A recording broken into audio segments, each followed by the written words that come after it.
আসসালামু আলাইকুম। আজ আবার আমি তোমাদের অনলাইন ক্লাসে উপস্থিত হয়েছি।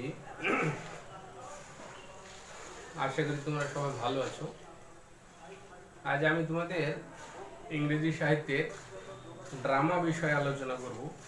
ড্রামার বিভিন্ন দিক নিয়ে আলোচনা করব। এটা অত্যন্ত গুরুত্বপূর্ণ একটা বিষয়। এখানে দেখো, এই ড্রামা আমরা সবাই মানে পছন্দ করি, তাই না? ড্রামা বা প্লে, নাটক। এই নাটক বলতে আমরা কি বুঝি? নাটক বা ড্রামাকে কিভাবে সংজ্ঞায়িত করা যায়? How to define drama or how to define A play? এটা সবাই তো আমরা নাটক পছন্দ করি, তাই না? তো এখানে দেখো, ড্রামার সঙ্গে সিনেমার কি তফাৎ আছে? What is the difference between a drama and a cinema or film? এই জিনিসগুলো একটু ক্লিয়ার করার চেষ্টা করবো আজ আমি তোমাদের। তো তার আগে আমরা দেখি যে সাহিত্যের যে বিভিন্ন কম্পোনেন্টস বা এলিমেন্টসের কথা বলেছিলাম, যে literature is the combination of certain literary art আর কম্পোজিশন। কতকগুলি সাহিত্য প্রকরণ বা সাহিত্য মানে শিল্প, যেটা আর কি কম লিটারারি আর্ট, তার একটা কম্বিনেশন, সেটা হচ্ছে লিটারেচার। তার মধ্যে মানে প্রোজ আছে, পোয়েট্রি আছে, ড্রামা আছে, রোমান্স আছে, নোভেল আছে, শর্ট স্টোরি আছে।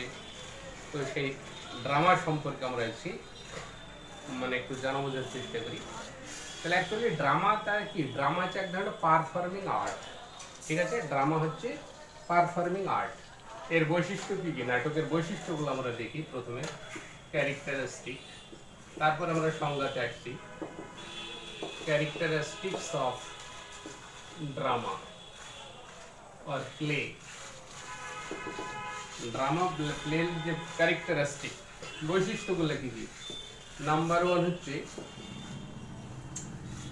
Drama is a performing art. Drama is a performing art. এই আর্ট সম্পর্কে আমার ভিডিও লেকচার দেখবা। আর্টের উপরে বিস্তারিত আলোচনা করা আছে। এই ভিডিওটা পুরো দেখলে তোমার আর্ট সম্পর্কে ধারণা ক্লিয়ার হয়ে যাবে আশা করি। তাহলে drama is a performing art. ঠিক আছে, এখানে একটা মানে পারফরমেন্স দেখানোর একটা বিষয় আছে, এখানে একটা অ্যাক্টিং এর একটা বিষয় যুক্ত থাকে। পারফর্মিং আর্ট, ঠিক আছে। তারপরে কি, এটা এক ধরনের লিটারেরি মানে কম্পোজিশন। মানে drama is written in the form of dialogue. Drama is written in the form of dialogue. তাহলে একটা সংলাপের আকারে এটাকে লিখতে হয়, বা সংলাপের আকারে মানে একটা ডায়ালগ, কথোপকথন, কনভারসেশন অ্যান্ড স্টাইল থাকে। তাহলে drama is written in the form of dialogues. ডায়ালগসের আকারে এটাকে লিখতে হয়। এটা পারফর্মিং আর্ট। এর কি থাকবে? তাহলে কতগুলো ক্যারেক্টার আছে, কিন্তু এর এর কতগুলো ক্যারেক্টার আছে, বা এখানে a drama is a written, a drama is a performing art by a drama has certain characters। এর কতগুলি ক্যারেক্টার্স থাকতে হবে তোমার। The person involved in a drama are called its character. যে সমস্ত ব্যক্তিরা নাটকের মন সঙ্গে যুক্ত থাকে, ইনভলভ থাকে, তাদেরকে আমরা ক্যারেক্টার বলি। এই ক্যারেক্টারের মধ্যে হবে হিরো থাকে, হিরোইন থাকে, ভিলেন থাকে, আদার্স মাইনার কিছু ক্যারেক্টার থাকে, ঠিক আছে। বা প্রোটাগনিস্ট আমরা বলছি হিরোকে, হিরো, হিরোইন, অ্যান্টি হিরো আর ভিলেন, কিছু মানে তোমার মাইনার ক্যারেক্টার্স থাকে, ছোটোখাটো রোল যাদের থাকে, মাইনার ক্যারেক্টার্স। তাহলে এইগুলা কিন্তু নাটকের বৈশিষ্ট্য, ঠিক আছে। আর একটা হচ্ছে it is staged on the dais before spectators. It is staged on the dais. এটা ডায়াসের উপরে উপস্থাপন করা হয়, মঞ্চস্থ করা হয় before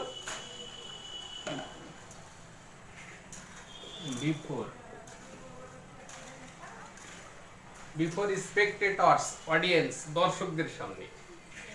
তাহলে দর্শকদের সামনে এটা ডায়াসের উপরে, মঞ্চের উপরে মঞ্চস্থ করা হয়। তাহলে নাটকের বৈশিষ্ট্য বুঝতে পারছি, ঠিক আছে। এর এগুলো হচ্ছে নাটকের বৈশিষ্ট্য। মানে নাটক হতে গেলে এই বৈশিষ্ট্যগুলো থাকতে হবে। এটাকে দর্শকদের সামনে উপস্থাপন হতে হবে, এর ডায়ালগ থাকতে হবে, এগুলো হচ্ছে বৈশিষ্ট্য। এটা হচ্ছে পারফর্মিং আর্ট, এটা সংলাপের রীতিতে রচিত হতে হবে। এবারে কতগুলো উপাদান আছে তোমার, ঠিক আছে, মানে উপাদানগুলো নিয়ে আলোচনা করি।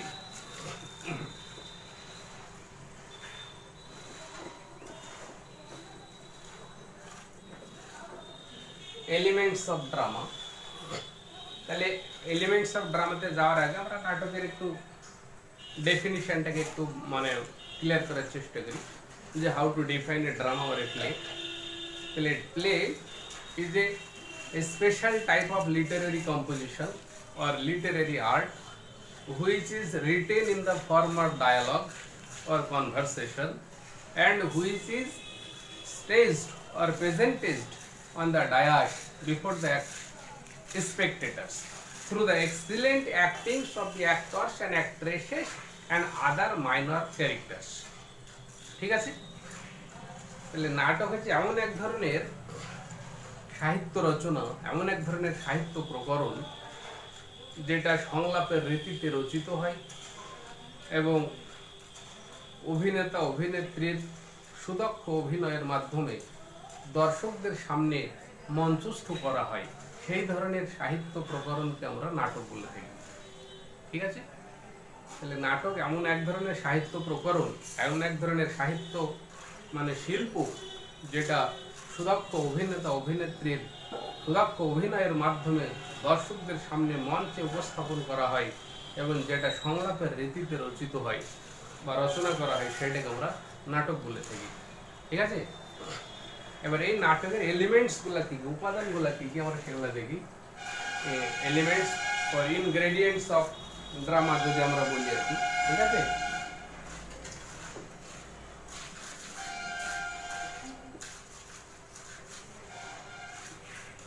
ingredients of drama মানে নাটকের উপাদান, ঠিক আছে। নাটকের উপাদানগুলো নিয়ে আমরা একটু আলোচনা করি। এক নাম্বার হচ্ছে তোমার এর প্লট থাকতে হবে। প্লট এক্সাম্পল দিয়েছি, বোঝানোর চেষ্টা করছি প্লট কি জিনিস।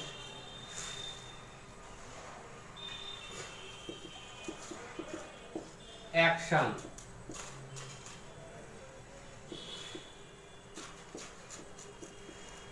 Character,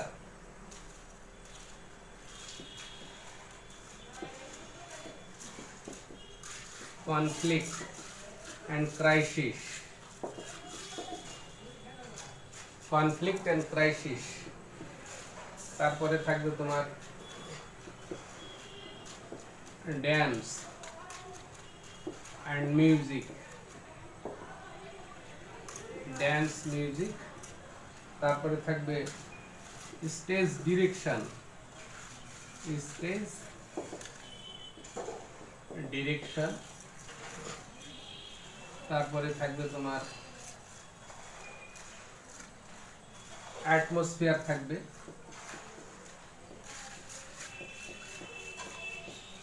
atmosphere. ডায়ালগ থাকবে 8 নম্বর, ডায়ালগ। আর থাকবে তোমার সেটিং, ঠিক আছে, সেটিং থাকবে 9 নম্বর। তাহলে এই যে এলিমেন্টস গুলো আমরা পাচ্ছি তোমার নাটকের, এগুলো হচ্ছে উপাদান। তাহলে এই নাটকের এই উপাদানগুলো কিন্তু থাকতে হবে নাটকের। তাহলে প্লট কাকে বলে? প্লটকে আমরা বাংলাতে বলছি একটা আখ্যান বা কাহিনী। প্লট মানে হচ্ছে একটা কাহিনী। তাহলে এটা কাহিনীতে থাকতে হবে। তো এটা মেন প্লট, যেটা একটা নাটকের মেন প্লট থাকবে, একটা মানে প্রধান একটা কাহিনী থাকবে। সেই কাহিনীর সঙ্গে আরো মানে এক বা একাধিক তোমার ছোটখাটো কাহিনী যুক্ত থাকতে পারে ওর সঙ্গে রিলেটেড, সেটাকে সাব প্লট বলা হয়। মেন প্লট তার সঙ্গে দু একটা সাব প্লট থাকতে পারে। তাহলে একটা মেন প্লট থাকতে হবে। এবার প্লট কাকে বলে? যেমন একটা এক্সাম্পল যদি দিই তোমাদের, যে একটা ছোট্ট মানে প্লট কাকে বলে, প্লটের এক্সাম্পলটা একটু বোঝানোর চেষ্টা করছি। ধরো তোমার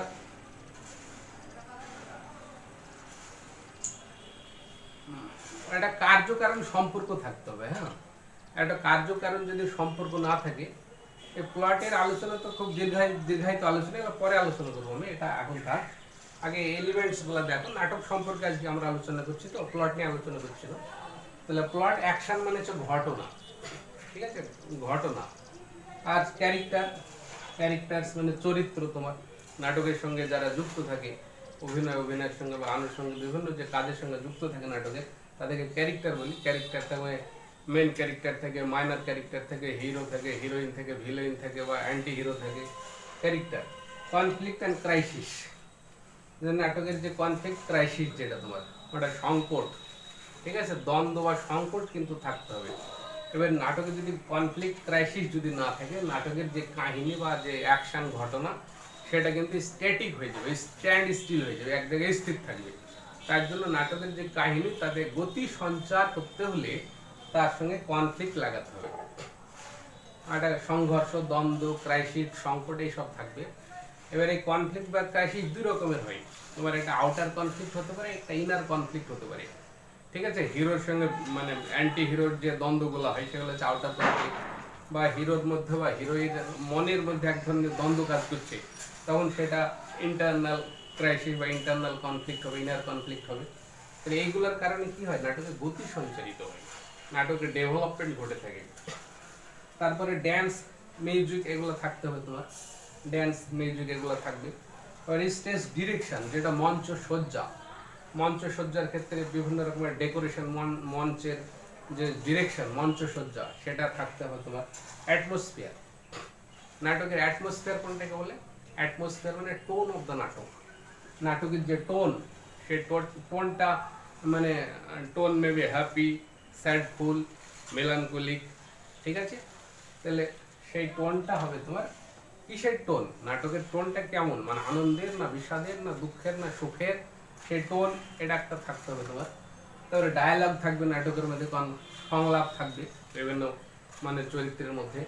আর সেটিং মানে পরিমণ্ডল, নাটকের যে পরিবেশ, পরিমণ্ডল, সেটাকে আমরা সেটিং বলছি।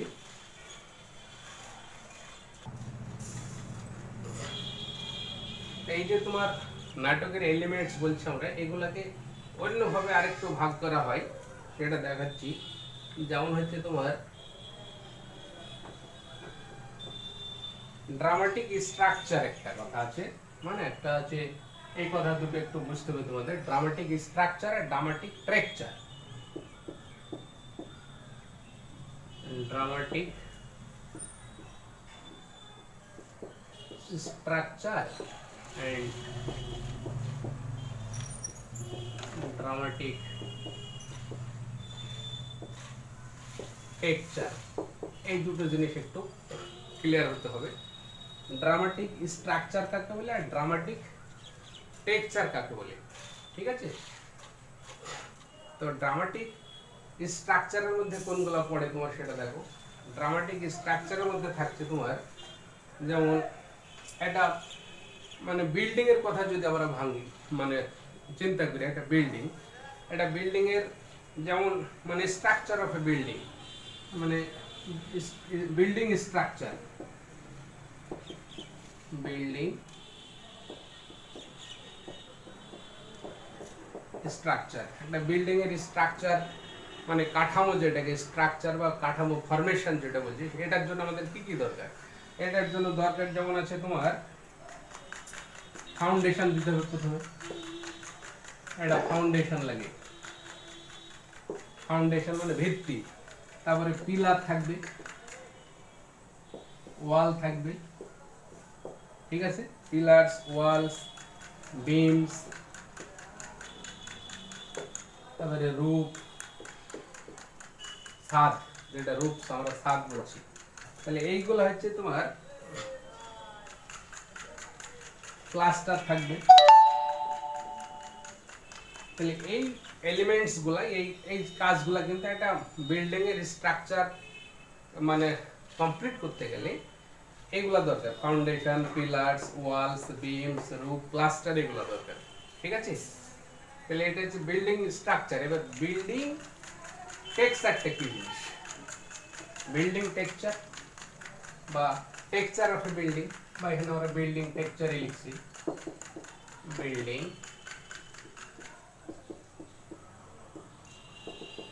বিল্ডিং টেক্সচারের জন্য কি কি লাগবে দেখো। বিল্ডিং টেক্সচার করতে গেলে তোমার লাগবে কিছু, যেমন পেইন্টস এর কাজ লাগবে তোমার, then finishing work of the building, যেমন হচ্ছে দ্য ফিনিশিং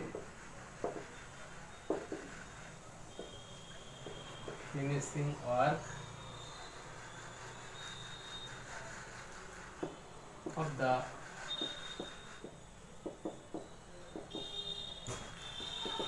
ফিনিশিং ওয়ার্ক, যেটা সেটা হচ্ছে তোমার বিল্ডিং টেক্সচার। এখানে লাগবে তোমার, এখানে কি কি লাগবে? পেইন্টস লাগবে, রং লাগবে, ফার্নিচার, ঠিক আছে, পেইন্টস, ফার্নিচার, উডেন ওয়ার্ক, কাঠের কাজ,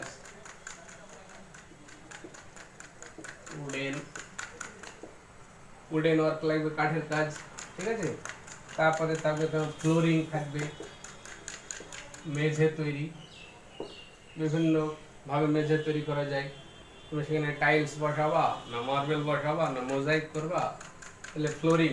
তারপরে হচ্ছে অ্যাক্সেসরিজ, আনুষঙ্গিক কাজ, ফ্লোরিং অ্যান্ড অ্যাক্সেসরিজ।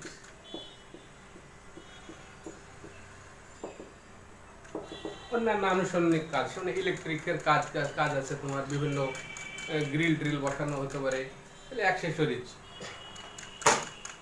তাহলে এই যে বিল্ডিং টেক্সচার আর বিল্ডিং স্ট্রাকচার, এই দুটো কিন্তু আলাদা জিনিস কিন্তু।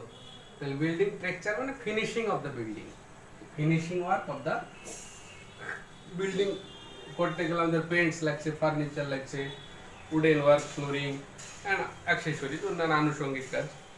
তাহলে এই যে একটা বিল্ডিং এর যে ফরমেশন বা মানে স্ট্রাকচার বোঝাতে গেলে এর সঙ্গে নাটকের যে স্ট্রাকচার তার একটা মিল আছে, ঠিক আছে। স্ট্রাকচার অফ এ নাটক যদি আমরা বলি, স্ট্রাকচার অফ এ ড্রামা, তাহলে একটা ড্রামার স্ট্রাকচার হতে গেলে তোমার কি কি লাগবে? ড্রামাটিক স্ট্রাকচার, ড্রামাটিক মানে নাটকের যে কাঠামো বা স্ট্রাকচার, ড্রামাটিক স্ট্রাকচারের ক্ষেত্রে তোমার লাগবে, তোমার এর প্লট লাগবে, ক্যারেক্টার লাগবে আর ডায়ালগ লাগবে। তাহলে যে প্রধান প্লট, ক্যারেক্টার, ডায়ালগ, এই তিনটি হচ্ছে প্রধান। আর লাগবে তোমার ল্যাঙ্গুয়েজ। ল্যাঙ্গুয়েজ না হলে তুমি এটা লিখবে কিভাবে? তাহলে প্লট, ক্যারেক্টার, ডায়ালগ, ল্যাঙ্গুয়েজ, ঠিক আছে। এইগুলো হচ্ছে তোমার স্ট্রাকচার, ড্রামাটিক স্ট্রাকচার, নাটকের যে কাঠামো স্ট্রাকচার, তার মধ্যে এই এলিমেন্টস গুলো থাকবে। আর যদি আমরা মানে ড্রামাটিক টেক্সচারের কথা বলি,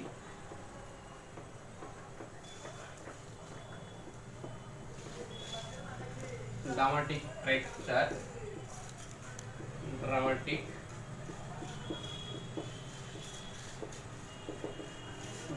টেক্সচার, তাহলে ড্রামাটিক টেক্সচারে কি কি থাকবে?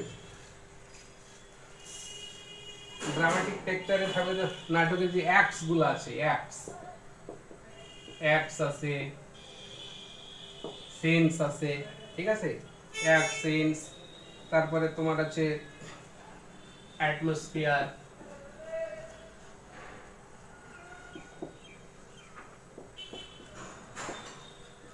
অ্যাটমসফিয়ার বা শেটিং যেটাকে আমরা বলছি, শেটিং বা স্পেস ডিরেকশন একই জিনিস, শেটিং আর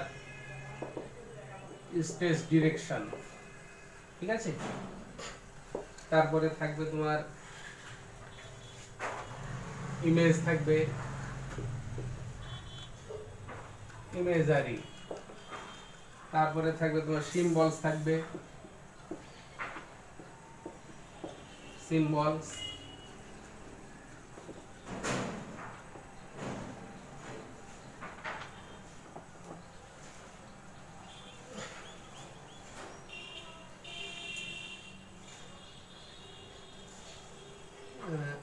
use of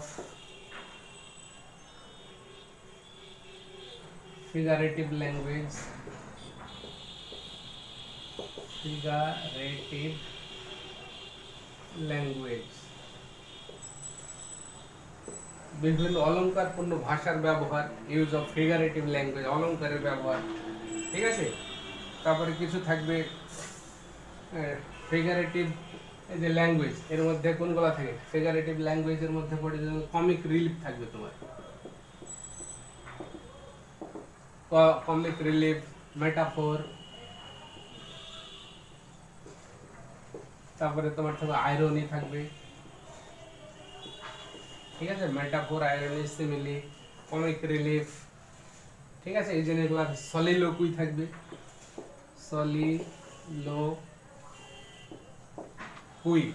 সলিলোকুই যেটাকে আমরা বলছি, তাহলে এই জিনিসগুলা কিন্তু। তারপরে তোমার প্যান্টোমাইম বা যেটাকে আমরা বলছি ডাম শো,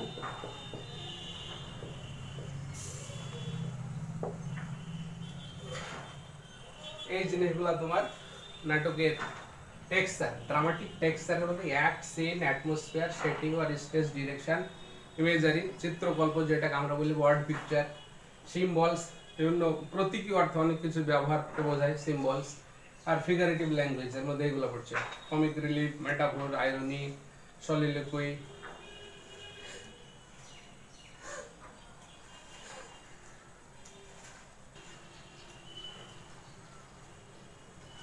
তাহলে সলিলোকুই মানে মানে স্বগতোক্তি বলা হয়। অনেক সময় দেখা যায় স্টেজের উপরে মানে কোনো ক্যারেক্টার, হিরো হিরোইন বা অন্য কোনো ক্যারেক্টার হাতে একা একা কথা বলছে, তার সেই মানে কথাগুলো অন্য ক্যারেক্টার্স, অন্য অভিনেতারা কেউ বুঝতে পারছে না, জানতে পারছে না, কিন্তু এটা দর্শকরা বুঝতে পারছে যে কি ঘটনা ঘটবে পরে, সেটা দর্শকরা জানতে পারছে, সেটাকে সলিলোকুই বলা হয়, হ্যাঁ, স্বগতোক্তি বলা হয়।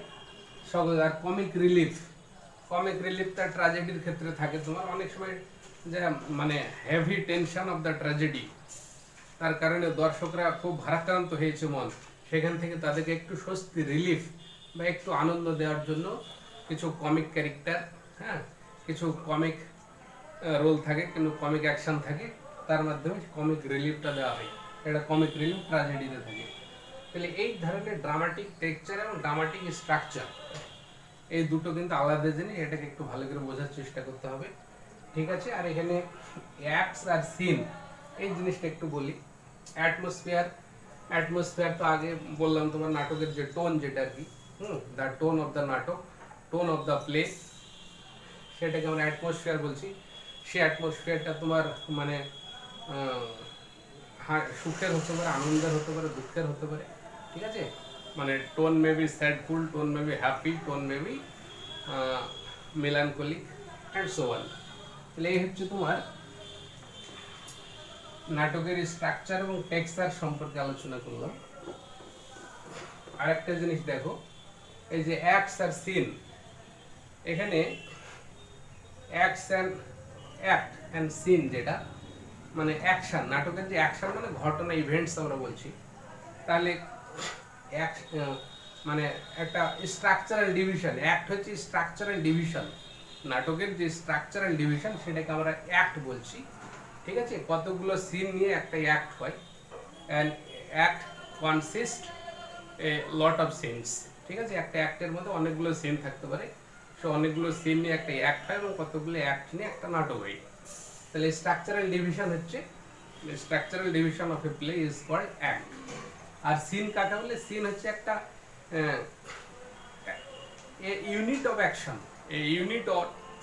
unit of action or unit of event happening in a particular place।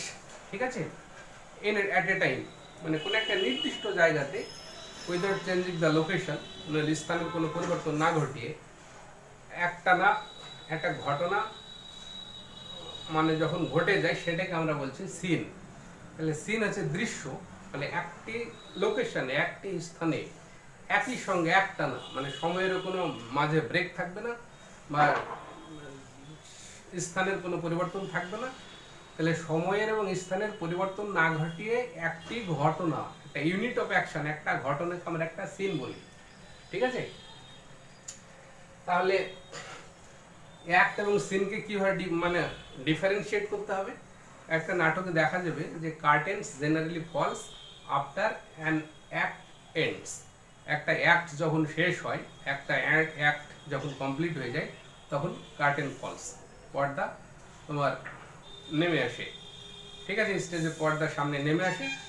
একটা অঙ্ক যখন শেষ হয়ে যায় তখন সেখান থেকে আমাদের বুঝতে হবে, যখন হোয়েন কার্টেন ফলস তখনই বুঝতে হবে যে একটা অঙ্ক শেষ হলো। ঠিক আছে, আর লাইট যখন একটু মানে ডিমিনিশ হয়ে যায়, আলোটা একটু যখন মানে তোমার অন্ধকার হয়ে যায়, একটু আবসা হয়ে যায়, আলোর চেঞ্জ অফ লাইট বা diminishing the light indicates the change of a scene. মানে একটা সিনের পরিবর্তন, একটা সিন শেষ হলো আর একটা সিন শুরু হচ্ছে, এইটা বোঝাবে লাইটের মানে পরিবর্তনের মাধ্যমে। লাইটটা একটু চেঞ্জ হয়ে যাবে, তোমার একটা যখন সিন থেকে আরেকটা সিনে আমরা যাব তখন লাইটটা চেঞ্জ হয়ে যাবে। ঠিক আছে, তাহলে অ্যাক্ট এবং সিন এইভাবে আমরা পার্থক্য করতে পারবো। তাহলে অ্যাক্ট সিন সম্পর্কে ক্লিয়ার হলো। আরেকটা আছে ইউনিটি। থ্রি ইউনিটি, নাটকে থ্রি ইউনিটি আছে। Three unity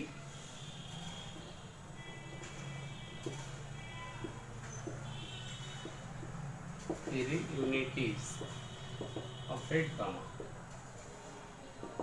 three ইউনিটিজ of a drama বলতে কি বলা হয়? একটা হচ্ছে ইউনিটি অফ অ্যাকশন, একটা হচ্ছে ইউনিটি অফ টাইম, আর একটা unity of place. Unity of place, এটা হচ্ছে থ্রি ইউনিটিজ। এটা কিন্তু খুব ভাইটাল জিনিস। তাহলে ইউনিটি অফ অ্যাকশন মানে একটা সিঙ্গেল থিম, একটা সিঙ্গেল ইভেন্ট, একটা সিঙ্গেল প্লট, একটা ইউনিট মানে সিঙ্গেল প্লটকে বোঝাবে। একটা মানে প্রধান, একটা মেন প্লট, একটা সাব প্লট, আর প্রধান কাহিনী সেটা থাকতে হবে, এবং সেই মেন কাহিনী বা মেন প্লটের সঙ্গে এক বা একাধিক সাব প্লটও থাকতে পারে, সেটাকে আবার ইউনিট অফ অ্যাকশন। তাহলে unit of action means a unity of event or unity of plot. ঠিক আছে, আর ইউনিটি অফ টাইম বলছে যে নাটকের যে মানে সময়কালটা, যেটা timings of a drama should be limited to 2 or 3 hours। 2 থেকে 3 ঘন্টার মধ্যে এটা লিমিটেড থাকতে হবে, সীমাবদ্ধ থাকতে হবে। 3 ঘন্টা ক্রাশ করে গেলে কিন্তু হবে না সেটা। তাই জন্য নাটকের যে মানে ইউনিটি অফ টাইম, সেটা হচ্ছে the time of a drama should be limited to 2 to 3 hours, 2 থেকে 3 ঘন্টার মধ্যে। আর ইউনিটি অফ প্লেস মানে ইউনিটি অফ প্লেস একটা সময়েরও সীমাবদ্ধতা থাকতে হবে। একটা সিন একটা নির্দিষ্ট জায়গাতে হবে। ঠিক আছে, একটা সিন একাধিক জায়গাতে কিন্তু হবে না, সেটাকে আমরা ইউনিটি অফ প্লেস বলছি। তাহলে unity of action, unity of time, unity of place, এই যে থ্রি ইউনিটি অফ ড্রামা, এটা খুব ভাইটাল জিনিস। এটা থাকতে হবে, নাটক লিখতে গেলে এই জিনিসগুলো তোমাকে আগে জানতে হবে। ঠিক আছে, তাহলে থ্রি ইউনিটিজ অফ ড্রামা হলো, তারপরে ড্রামাটিক টেক্সচার হলো, ড্রামাটিক স্ট্রাকচার হলো, তারপরে আমরা ইনগ্রেডিয়েন্টস অফ ড্রামা দেখলাম, নাটকের বিভিন্ন উপাদান দেখলাম, নাটকের বৈশিষ্ট্য দেখলাম, নাটকের সংজ্ঞা দেখলাম। ঠিক আছে, এবার আর একটা কথা বলি, তোমার নাটকের যে এলিমেন্টস উপাদানের কথা আমরা বললাম, ওটা একটা নাটকের এবার আমরা টাইপস নিয়ে আলোচনা করি, নাটকের শ্রেণী বিভাগ নিয়ে আলোচনা করি, মানে নাটক কত রকমের হয় আর কি। এই যে একটা খুব ভাইটাল জিনিস,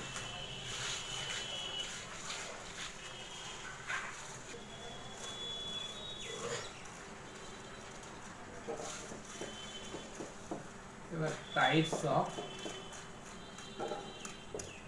ড্রামা। ড্রামার কত রকমের হয় দেখো। এক নম্বর হচ্ছে তোমার,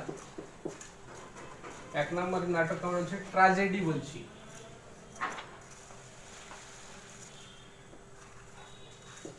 এক নম্বর হচ্ছে আমরা ট্র্যাজেডি বলছি, আর দুই নম্বর আমরা বলছি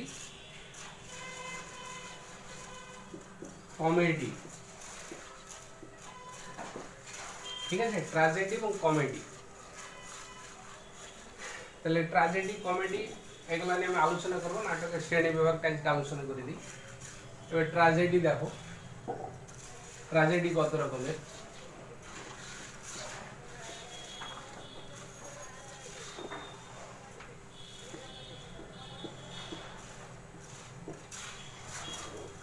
ট্র্যাজেডি দেখো 8 রকমের আছে ট্র্যাজেডি। এক নম্বর আছে ক্লাসিক্যাল ট্র্যাজেডি আছে, ক্লাসিক্যাল ট্র্যাজেডি। দুই নম্বর আছে রোমান্টিক ট্র্যাজেডি, রোমান্টিক ট্র্যাজেডি। তিন নম্বর হিরোইক ট্র্যাজেডি। চার নম্বর আছে তোমার ডোমেস্টিক ট্র্যাজেডি, ডোমেস্টিক ট্র্যাজেডি। পাঁচ নম্বর আছে তোমার মডার্ন ট্র্যাজেডি, মডার্ন ট্র্যাজেডি। ছয় নম্বর আছে তোমার প্রবলেম প্লে, প্রবলেম প্লে। সাত নম্বর আছে রিভেঞ্জ ট্র্যাজেডি, রিভেঞ্জ ট্র্যাজেডি। আর 8 নম্বর আছে তোমার মানে ডাইনাস্টিক ট্র্যাজেডি, ডাইনাস্টিক ট্র্যাজেডি। তাহলে আমরা ট্র্যাজেডিকে এতগুলো ভাগ পাচ্ছি। ট্র্যাজেডির এর মানে ব্যাখ্যা পরে আলোচনা হবে। ক্লাসিক্যাল, রোমান্টিক, হিরোইক, ডোমেস্টিক, আর modern, problem play, revenge tragedy, আর ডাইনাস্টিক ট্র্যাজেডি, ডাইনাস্টিক। এবার আমরা কমেডির ভাগটা একটু দেখি। কমেডি দেখো,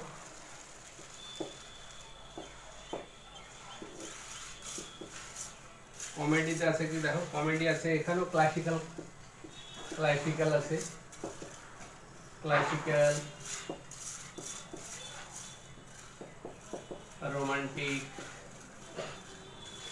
comedy of errors, comedy of humour, comedy of humour আর স্যাটায়ার। তারপরে আছে তোমার comedy of manners,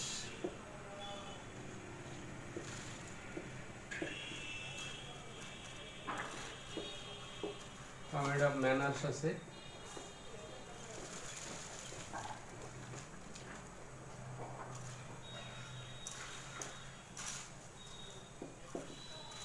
sentimental comedy,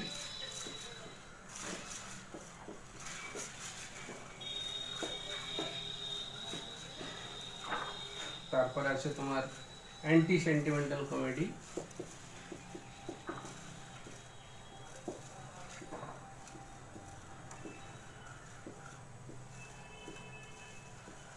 anti sentimental comedy.